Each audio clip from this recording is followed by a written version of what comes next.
और आध्यात्मिक दृष्टि से बात कर रहे हैं कि यह भी नहीं रहने वाला, मतलब अर्थात धरती पर या ये संसार में सब कुछ टेम्पररी है। इस गहरे विचार से हमारे मस्तिष्क पर क्या प्रभाव पड़ता है? तो मस्तिष्क में सबसे पहले जो तनाव और चिंता है उसकी कमी हो जाती है। ये विचार हमें ये समझने में मदद करता है कि जीवन की हर कठिनाई और समस्या अस्थायी है। आपको एक मोटिवेशन मिलता है ना? क्या मोटिवेशन मिलता है कि ये समस्या टेम्पररी है, ये खत्म हो जाएगी, तो आप अपने तनाव में कमी की अनुभूति करेंगे, क्योंकि तनाव आपको बढ़ा रहा है, तनाव बढ़ रहा है ना। हाय, ये क्या होगा, मैं इस सिचुएशन से कैसे निकलूंगा, अब क्या आगे होगा। ये सभी चीज़ों को अगर हम ये समझ जाते हैं कि ये सब कुछ, ये परिस्थिति भी टेम्पररी है, तो हम इस परिस्थिति से बाहर निकल पाते हैं। जब मस्तिष्क इस सच्चाई को स्वीकार करता है तो वह तनाव, चिंता और भय से मुक्त होने लगता है। देखिए, आप जो भी यहाँ पे मैसेज कर रहे हैं, मेडिटेशन के फायदे क्या है, मीन वो जो भी आप पूछना चाहते हैं, आप इस चैनल को सब्सक्राइब कर लीजिए। आज हम पर्टिकुलर एक विषय पे बात कर रहे हैं और अब हमारा ऑलमोस्ट क्लोजिंग टाइम है इस एपिसोड को ख़त्म करने का।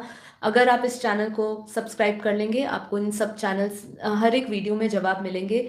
हमारी बहुत सारी वीडियोज़ है, अब तक के हमारे 600 एपिसोड से ऊपर हो चुके हैं। डेली लाइव मेडिटेशन यहाँ कराया जाता है, तो आप इससे जुड़िए, फिर धीरे धीरे आपको पता चलेगा।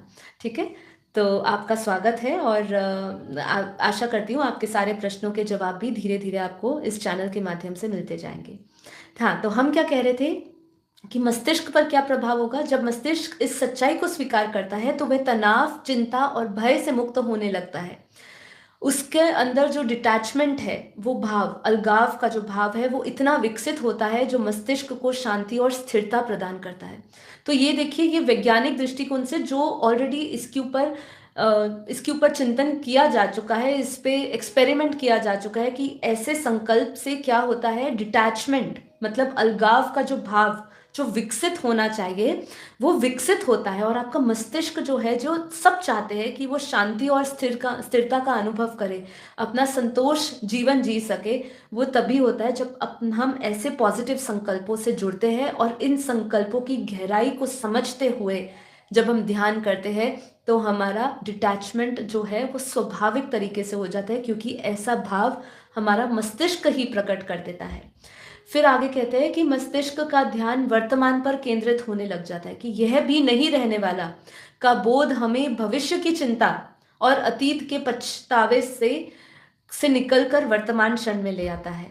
ठीक है, यह विचार मस्तिष्क में नकारात्मक भावनाओं जैसे क्रोध, ईर्ष्या, घमंड से मुक्त कर देते हैं। अगर आप सोचिए कि आप ये संकल्प करते हो बहुत ही गहराई से, इसको समझ से, विवेक समझ, इसलिए मैं साथ में कह रही हूं कि हम फिर उस सत्य के वो जो शब्द है, उस शब्द में जब ज्ञान के सत्य को समझते हैं और फिर उसको फील करने की कोशिश करते हैं कि ये कुछ नहीं रह रहा है, तेरे आसपास कुछ रहने वाला नहीं है, तू इससे क्यों आसक्ति बना रहा है, तू क्यों दुखी हो रहा है। देखिए, जब आप लगातार सोचते रहते हो तो आपकी नकारात्मकता खत्म हो जाती है।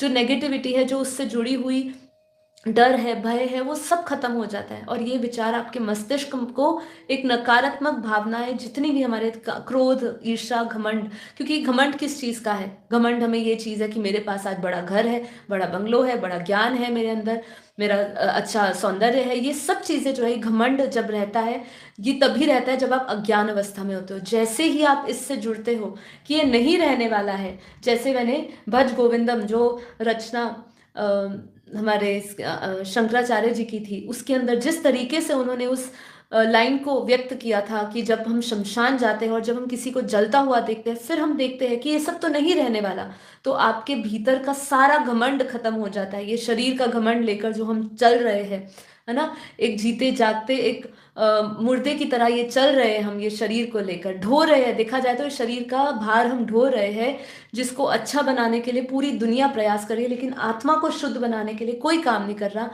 अगर हम ये संकल्प, पावरफुल संकल्प से जुड़ जाते हैं तो मस्तिष्क हमारी मदद करता है। हमारा माइंड क्यों कहते हैं कि इतना पावरफुल है? माइंड को इसलिए पावरफुल कहा क्योंकि ये कुछ भी बदलाव करने में सक्षम है। आप इसके अंदर जो जिस तरीके से इसकी बनावट है, जिस तरीके से इसके अंदर शक्ति दी गई है, वो शक्ति इस तरीके से कि इसमें आप बदलाव अपने खुद ला सकते हो। आपको किसी बाहरी हीलर की जरूरत नहीं, आप खुद हील कर सकते हो, कर्मों को खत्म करते हुए, ज्ञान को धारण करते हुए, परमात्मा को संग रखते हुए। ठीक है। तो यह विचार मस्तिष्क के नकारात्मक भावनाओं को खत्म करने में मदद करता है। मस्तिष्क अधिक सकारात्मक और ग्रहणशील बन जाता है, जिससे हम जीवन के हर अनुभवों को एक सीख के रूप में देख सकते हैं। तो देखिए, ये हम अपने जीवन में जितना भी अनुभव करते हैं, ये अनुभवों को आपको आपके हर एक अनुभव को, एक्सपीरियंस को एक लेसन बना देता है, और हम इसको सीख के रूप में देखकर हमेशा बेहतर बनते जाते हैं। तो मस्तिष्क इसमें बहुत सहायक है। अब इसके अंदर एक बहुत इंपॉर्टेंट बात आती है कि मस्तिष्क में जो न्यूरल रीवायरिंग है, हम कहते हैं ना, अपने अपने रीवायरिंग करिए अपने आप को हर एक। तो इसमें क्या समझा रहा है कि अध्यात्म और ध्यान से जुड़ते समय इस विचार को अपनाएं।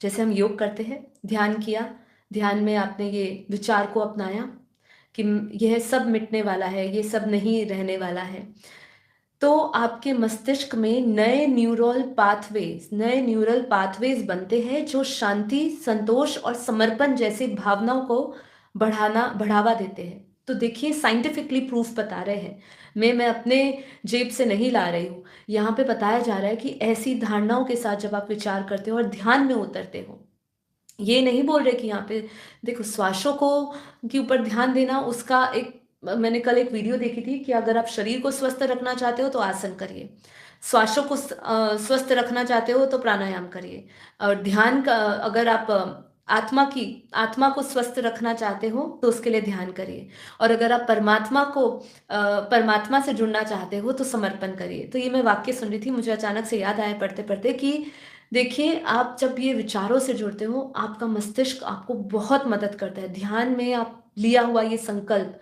एक अलग रोल प्ले करता है, और खाली आप एक संकल्प ले रहे हो ऐसे ही बैठे बिठाए, तो उसका असर अलग आता है। अब आपका मस्तिष्क कितना पावरफुल उस तरीके से उसको ग्रहण करता है, वो डिपेंड करता है आपके आपके इंटेंशंस पे। अब बहुत स्ट्रॉन्ग इंटेंशन से जब आप ये मैसेज कन्वे करते हो अपनी बॉडी को, अपनी माइंड को, तो मस्तिष्क में एक नए भाव पैदा होते हैं, नए न्यूरल पाथवे बनते हैं, जो शांति, संतोष और समर्पण जैसे भावनाओं को बढ़ावा देता है।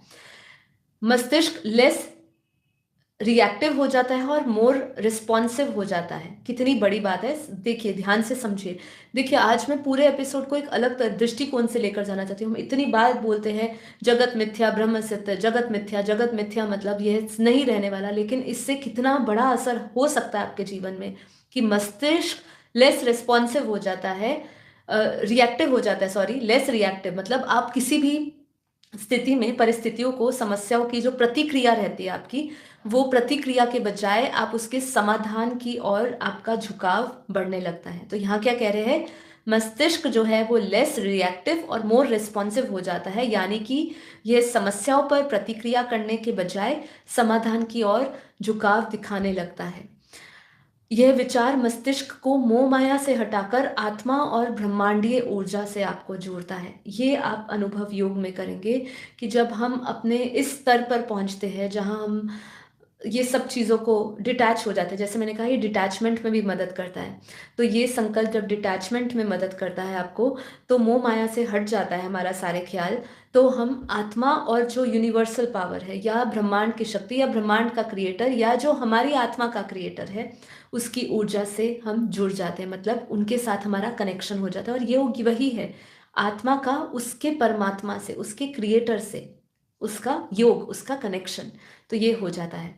इससे मस्तिष्क में सहजता अर्थात ईज, और शांति अर्थात पीस का भाव, ईज और पीस, ईज मतलब सहजता, मतलब इजी, सब कुछ इजी हो जाता है आपके लिए, और शांति अर्थात पीस का भाव उत्पन्न होता है, और जो आपकी आत्मिक उन्नति को का मार्ग प्रशस्त करता है। मृत्यु और जीवन के भय से आप मुक्त हो जाते हो। मस्तिष्क में विवेक और वैराग्य का भी विकास होता है। यह भी नहीं रहने वाला का गहन अनुभव आपको विवेकशील बनाता है। मस्तिष्क उन चीजों और परिस्थितियों से दूरी बना लेता है जो अस्थायी है, और स्वयं को स्थायी अर्थात आत्मा और सत्य के साथ जोड़ने का प्रयास करता है। तो इसमें केवल ज्ञान कैसे मदद करता है, ज्ञान पर चिंतन कैसे मदद करता है, ज्ञान का चिंतन ही आपके अंदर विवेकशीलता पैदा करता है, और यही विवेकशीलता आपके मस्तिष्क में हर एक वो चीज से स्वतः ही माइंड इतना पावरफुल है कि वो स्वतः ही अस्थायी चीज़ों से अपना किनारा कर देता है और जो स्थायी चीज़ है मतलब आत्मा के विषय में जो सत्य जानना चाहते हो या सत्य से जुड़ना चाहते हो उसकी तरफ आपको प्रेरणा देता है कि आप उससे जुड़ो।